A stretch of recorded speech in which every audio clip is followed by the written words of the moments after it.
পশ্চিম পাকিস্তানি সোলজাররা বাংলাদেশের কোন রাজনৈতিক নেতা অথবা ইউনিফর্ম কোন অফিসারের সামনে তারা সারেন্ডার করেনি।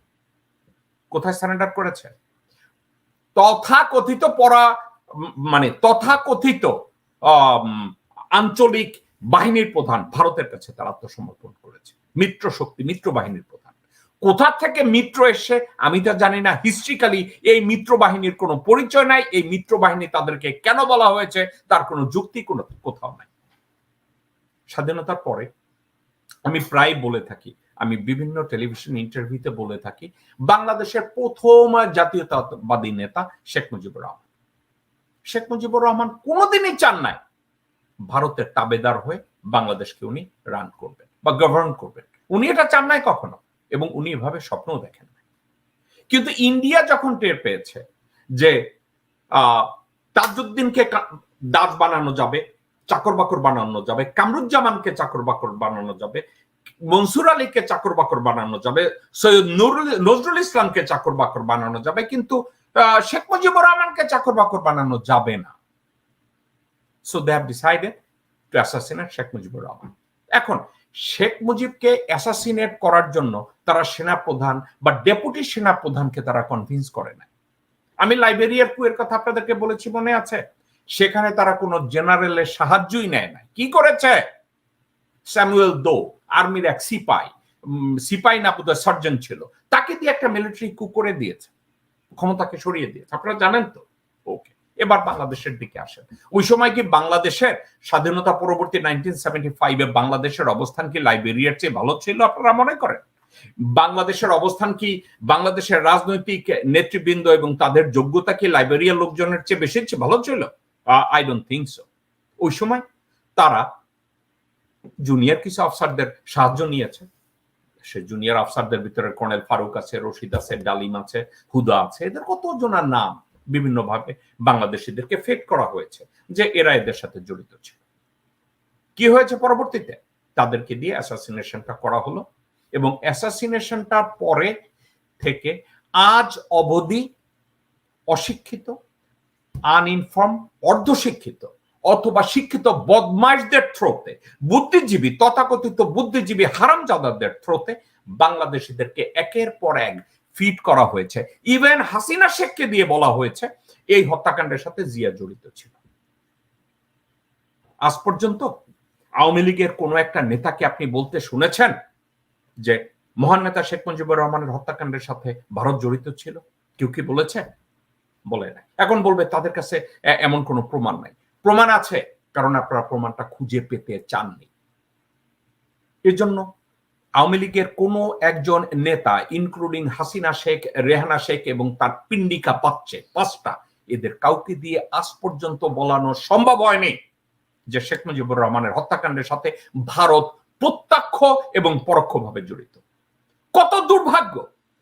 এই দল নিজেদেরকে বলে চেতনার দল, স্বাধীনতার দল, শিক্ষিতের দল, ইন্টারনেটের দল, উন্নয়নের দল, কত দল নিজেদেরকে বলে, অথচ তাদের আজ পর্যন্ত তাদের ক্ষমতা হয় নাই, তাদের এই সৎ সাহস হয় নাই ইন্ডিয়ার দিকে তাকিয়ে ইরানের মতো এবং চিলের নাগরিকদের মতো তাদেরকে বলে যে ইন্ডিয়া তোমরাই কাজ করেছো, তোমরাই হত্যাকাণ্ডের সাথে জড়িত, তোমাদেরকে ভারতের বাংলাদেশের এই 55,000 বর্গমাইলের ভিতরে তোমাদেরকে ঢুকতে দেয়া যাবে না। একথা কেউ বলে না, একথা কেউ বলে নাই। এই কথা না বলায় ভারত একটা জিনিস বুঝেছে, বাংলাদেশ নপুংসকের জাতি, এরা বেঈমানের জাতি। তাদের মনে কি আছে? মীর জাফরকে যখন নবাব সিরাজউদ্দৌলাকে যখন গ্রেফতার করা হয়, আপনারা কি জানেন মীর জাফরকে রাস্তা দিয়ে যখন হাঁটিয়ে নিয়ে যাওয়া হয় তখন আশেপাশের জনগণ যদি ইংরেজদেরকে তাড়া করে, সিরাজউদ্দৌলাকে মুর্শিদাবাদে ছেড়ে তারা পালিয়ে যায়। কোনো বাংলা ভাষীরা সিরাজউদ্দৌলার জন্য তারা ওখানে রাস্তায় দাঁড়ায় না। রাদার কি করেছে জানেন? সিরাজউদ্দৌলাকে যখন হাতে বেরিয়ে পড়িয়ে কোমরে রশি লাগিয়ে হেঁটে হাঁটিয়ে নিয়ে যায়, তখন পাশে বাংলা ভাষীরা হাতে তালি দিয়েছে, কারণ বেইমানের জাতি, কুত্তার জাতি এই বাংলা ভাষীরা, তখন তারা এই কাজটা করেছে। তো ভারত মনে করেছে আমরা শেখ মুজিবকে মেরেছি, এটা নিয়ে আওয়ামী লীগই তো কিছু বলে না। শেখ মুজিবের 2 বাচ্চা হাসিনা শেখ, রেহানা শেখের তো এটা নিয়ে কোনো কথা বলে না। তাইলে this is the opportunity and we are going to use another opportunity. Sheikh মুজিবের পরে যথারীতি বাংলাদেশের বিবর্তন আসছে, যেভাবে আসছে একটা পর্যায়ে দেখা গেল শহীদ রাষ্ট্রপতি জিয়া রহমান, যিনি বাংলাদেশের অবিসংবাদিত স্বাধীনতার ঘোষক ছিলেন, উনি যখন প্রেসিডেন্ট হলেন, উনি পুরো বাংলাদেশের রাষ্ট্রীয় স্ট্রাকচারটাকে উনি পুনর্গঠন করার জন্য চেষ্টা করলেন।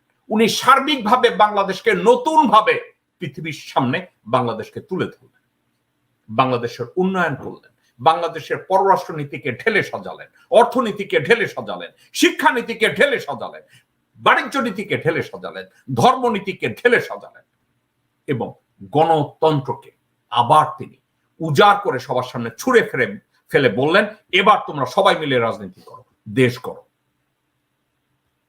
এরপরে ভারত কি করেছে? তারা কোনো অবস্থাতে কোনো একজন সৎ নির্ভীক জাতীয়তাবাদী বাংলাদেশের নেতাকে তারা বাংলাদেশের প্রেসিডেন্ট হিসাবে দেখতে চায় না। 1981 সালের 31শে মে তারা আবার মিলিটারির কিছু অযোগ্য, অদূরদর্শী, শিক্ষিত অদূরদর্শী লোকজনদের মাধ্যমে আর একটা কু করেছে, যে কুতে শহীদ রাষ্ট্রপতি জিয়া রহমানকে সরিয়ে দেওয়া হয়েছে। এখন মজার কথা বলি, শেখ মুজিবের অ্যাসাসিনেশনের পরে আওয়ামী লীগ ক্ষমতায় ছিল না, কিন্তু খন্দকার মোস্তাকের সাথে মন্ত্রিসভায় যারা ছিল তারা সবাই ছিল আওয়ামী লীগ। ওই মোস্তাক মন্ত্রিসভার থেকে আওয়ামী লীগের কোনো একটা লোক আজ অবধি, ইনক্লুডিং হাসিনা শেখ এবং রেহানা শেখ, ভারতের দিকে তাকিয়ে বলেনি যে অ্যাসাসিনেশনের সাথে তোমরা জড়িত। আজ অবধি কেউ বলেনি এবং বলবে না, কারণ তাদেরকে এমন ভাবে চাকর বানানো হয়েছে, এমন ভাবে তাদের মুখে ছিপি আটকে দেয়া হয়েছে, তারা কোনোদিনই বলবে না বাংলাদেশের এই শহীদ রাষ্ট্রপতি শেখ মুজিবুর রহমান তার হত্যাকাণ্ডের সাথে ভারত প্রত্যক্ষ এবং পরোক্ষভাবে জড়িত। এই ব্যাপারে কোনো একটা তদন্ত গঠন, আন্তঃমহাদেশীয় তদন্ত গঠন বা ইন্ডিপেন্ডেন্ট একটা তদন্ত গঠন করে বাংলাদেশ যদি নিখুঁতভাবে ইনভেস্টিগেট করত, সেখানে বেরিয়ে আসতো এটার সাথে ভারত জড়িত। কিন্তু ভারত এটা করতে দেয়নি। আজ অবধি শেখ মুজিব হত্যাকাণ্ডের প্রকৃত বিচার বাংলাদেশে করতে দেয়া হয়।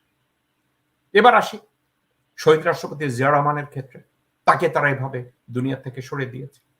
বাংলাদেশের উন্নয়নকে, বাংলাদেশ যে সত্যিকার অর্থে উন্নয়নের দিকে এগিয়ে যাবে এবং কোনো একটা সময় সফল দেশ হিসাবে পরিচিত হবে, সেখানে আবার একটা সেটব্যাক তৈরি করা হলো জিয়া রহমানকে ফেলে দিয়ে।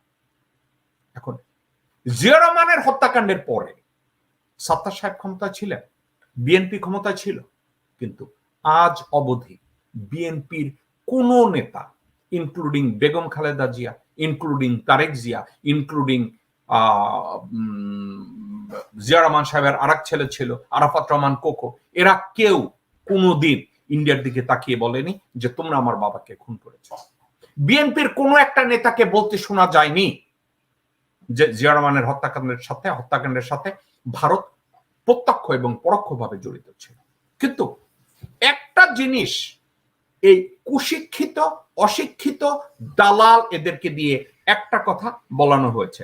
বাংলাদেশি ভাই বোনেরা, দর্শকবৃন্দ, একটা কথা কান খুলে শুনে রাখুন, এই কথাটাকে আপনাদেরকে বলি।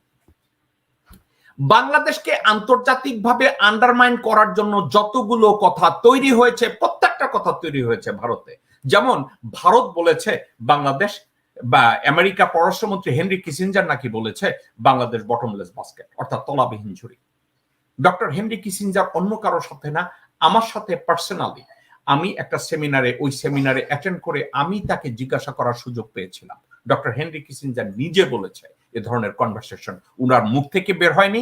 কেন বের হয়নি? উনি মনে করে না এটা ডিপ্লোম্যাটিক ল্যাঙ্গুয়েজ, উনি এটা বলেননি।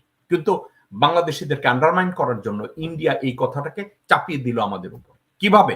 ও আমেরিকা পররাষ্ট্রমন্ত্রী বলছে যা আমরা একটা তলাবিহীন ঝুড়ি। On the other hand, Sheikh মুজিবের অ্যাসাসিনেশনের পরে এই যে জাসদ, বামপন্থী হুবড়ি কতগুলো আছে বাংলাদেশে, আমরা তাদেরকে একসময় বলতাম এরা লেখাপড়া জানে, তাদের মাধ্যমে তারা কি বলছে, মার্কিন সাম্রাজ্যবাদ মুজিব হত্যার সাথে জড়িত। আপনাদের খেয়াল আছে? মার্কিন সাম্রাজ্যবাদ জিয়া হত্যাকাণ্ডের সাথেও জড়িত। আপনাদের কথা কি মনে আছে? তারা একটা জিনিস সফলভাবে ভারতীয়রা আমাদেরকে বলদ বুঝিয়ে আমাদের সামনে প্রমাণ করে দিয়েছে, কি জানেন? মার্কিন সাম্রাজ্যবাদ মুজিব এবং জিয়া হত্যাকাণ্ডের সাথে জড়িত। এবং আমরা বলদের মতো এই কথাগুলোকে বিশ্বাস করে আজও চুপ করে বসে আছি। আজও ভারতের দিকে তাকিয়ে বিএনপির কেউ বলে না যে ভারত আমাদেরকে এই কথা আর বোঝানোর দরকার নাই জিয়া হত্যাকাণ্ডের সাথে কে জড়িত ছিল, অথবা শহীদ রাষ্ট্রপতি শেখ মুজিবুর রহমানের হত্যাকাণ্ডের সাথে কে জড়িত ছিল। কষ্টের কথা কি জানেন? বিএনপি এবং আওয়ামী লীগে, এটা পরিবারতান্ত্রিক দুইটা রাজনৈতিক দল, দুইটা রাজনৈতিক দলের অযোগ্য নেতৃবৃন্দ আজ অবধি দলের নেতৃত্বে রয়েছে। আজ অবধি সফলভাবে ব্যর্থভাবে দলের নেতৃত্বটা আঁকড়ে ধরে বসে আছে। কিন্তু আজ অবধি এই দুইটা দলের কোন নেতা বলেনি যে শহীদ রাষ্ট্রপতি শেখ মুজিবুর রহমান এবং শহীদ রাষ্ট্রপতি জিয়া রহমানের এই দুটো হত্যাকাণ্ডের সাথে ভারত জড়িত ছিল, এবং জড়িত থাকার প্রত্যক্ষ এবং পরোক্ষ প্রমাণ বাংলাদেশে রয়েছে। কিন্তু আজ অবধি 1975 সাল থেকে 75 সালের 15ই আগস্ট থেকে 1981 সালের 31শে মে থেকে আজ অবধি বিএনপি বা আওয়ামী লীগ থেকে এই বিচারের সুষ্ঠু তদন্ত আর্মিকে করতে দেওয়া হয়নি, ডিজিএফআই কে করতে দেওয়া হয়নি, ন্যাশনাল সিকিউরিটি ইন্টেলিজেন্সকে করতে দেওয়া হয়নি, পুলিশকে করতে দেওয়া হয়নি। কেন জানেন? এই বিচারের সঠিক তদন্ত কোনোভাবে কখনোই করতে দেওয়া হবে না যতক্ষণ পর্যন্ত বাংলাদেশের প্রকৃত স্বাধীনতা না আসবে। আজকের এই কথাটা বলা আপনাদের